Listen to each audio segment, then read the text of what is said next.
बिस्मिल्लाहिर्रहमानिर्रहीम। अस्सलाम वालेकुम डियर स्टूडेंट्स। हमारा आज का उन्वान है खतूत नवीसी। यहाँ पे मैंने क्वेश्चन आंसर्स की शक्ल में दिया है ताकि अगर आपसे ऑब्जेक्टिव में पूछा जाए तो तब भी आप इस काबिल हों कि आप सवालात के जवाबात दे सकें, क्योंकि खतूत नवीसी एक ऐसा मौजू है जो कि आपकी ऑनवर्ड तमाम क्लासों में जो है ये शामिल निसाब होता है। सबसे पहले तो हम देखेंगे कि खत किसे कहते हैं। तो बेटा, खत किसी गैर मौजूद शख्स से तबादला ख्याल के लिए लिखी जाने वाली तहरीर को कहते हैं।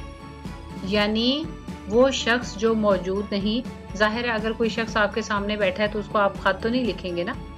तो वो शख्स जो कि मौजूद नहीं है, यानी किसी गैर मौजूद शख्स से तबादला ख्याल के लिए, यानी उसके बारे में खैरियत पूछने के लिए, अपने ख्यालात का तबादला करने के लिए, उससे बातचीत करने के लिए, हाल अहवाल पूछने के लिए और अपनी राय का इजहार करने के लिए और उसकी राय पूछने के लिए लिखी जाने वाली तहरीर को आप क्या कहेंगे? खत।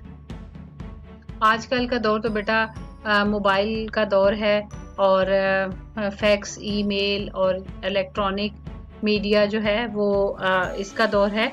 लेकिन पुराने ज़माने में चूँकि ऐसी सहूलियात मौजूद नहीं थी, लिहाजा खतूत नवीसी एक ऐसा राब्ता है कि जिसका ताल्लुक जो है वो हर दौर से है।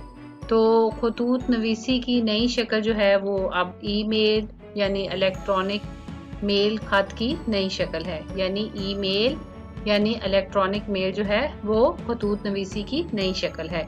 इसी तरह से खत के मुख्तलिफ अज्जा होते हैं।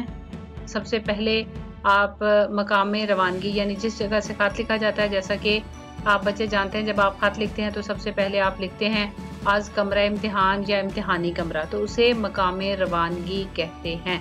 खत के कुल 6 अज्जा होते हैं, 6 हिस्से होते हैं। मैं एक दफ़ा दोबारा से दोहरा दूं कि किसी गैर मौजूद शख्स से तबादला ख्याल करने के लिए लिखी जाने वाली तहरीर को खत कहते हैं और खत के 6 अज्जा होते हैं।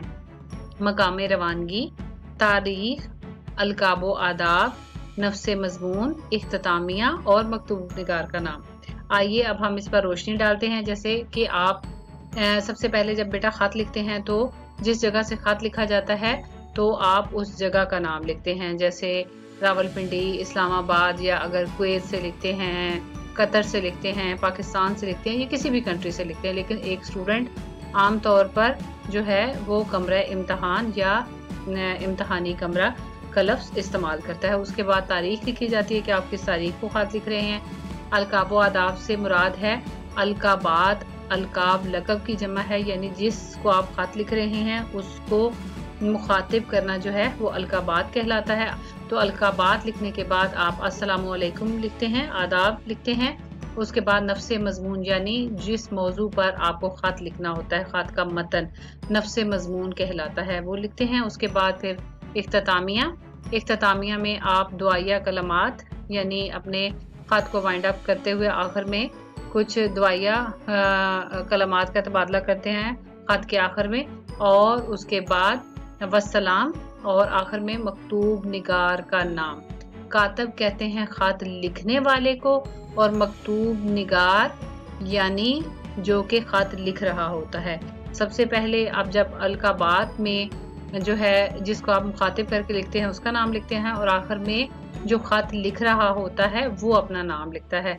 तो यहाँ पर आप जो स्टूडेंट हैं, तालिब इल्म हैं, वहाँ पे वो अलिफ बे जीम के अल्फाज लिखते हैं।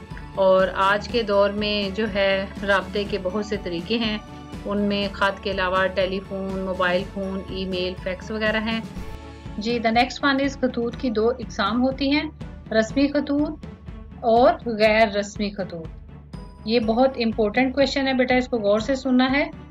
रस्मी खत जो है वो ऐसा खत है जो किसी साहिब इख्तियार को अपने हालात से, अपने मसाइल से आगाह करने के लिए लिखा जाता है।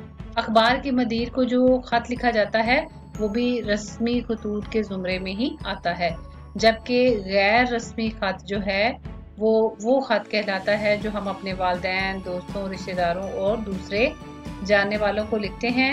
तो ऐसे खतूत गैर रस्मी खतूत कहलाते हैं। ان خطوط میں اپنے جذبات اور خیالات کا کھل کر اظہار کیا جاتا ہے، اس لیے ایسے خطوط کو آدھی ملاقات بھی کہا جاتا ہے۔ ویسے بھی آپ نے پڑھا ہوگا کہ خط کو جو ہے وہ آدھی ملاقات کہا جاتا ہے۔ اب ہم ایک مختصر سا جائزہ لیں گے جو ابھی تک ہم نے ڈسکس کیا خط کے بارے میں، کہ سب سے پہلے تو یہ کہ خط سے کیا مراد ہے۔ کسی غیر موجود شخص سے تبادلہ خیال کرنے کے لیے لکھی جانے والی تحریر کو خط کہتے ہیں۔ اور دوسرا یہ بیٹا کہ خط کے 6 حصے ہیں: مقام روانگی، تاریخ، القاب و آداب، نفس مضمون، اختتامیہ اور مکتوب نگار کا نام۔ اور خطوط کی 2 قسمیں ہوتی ہیں: رسمی خطوط اور غیر رسمی خطوط۔ رسمی خطوط وہ خطوط ہیں جو کہ کسی صاحب اختیار کو لکھے جاتے ہیں، اس میں آپ اپنے مسائل کے حل کے لیے درخواست کرتے ہیں۔ اور اس کے علاوہ آپ نے ابھی پڑھا کہ اخبار کے مدیر کو جو خط لکھا جاتا ہے وہ بھی رسمی خط کے زمرے میں آتا ہے۔ اور غیر رسمی خطوط وہ خطوط ہیں جو ہم اپنے دوستوں، رشتہ داروں، والدین اور عزیز و اقارب کو لکھتے ہیں، اور اس میں اپنے جذبات و خیالات کا کھل کر اظہار کیا جاتا ہے، اور اس خط کو آدھی ملاقات بھی کہا جاتا ہے۔ امید ہے اب تک آپ بچوں کا کانسیپٹ کلیئر ہو گیا ہوگا۔ ساتھ ہی اجازت چاہتی ہوں۔ اللہ حافظ۔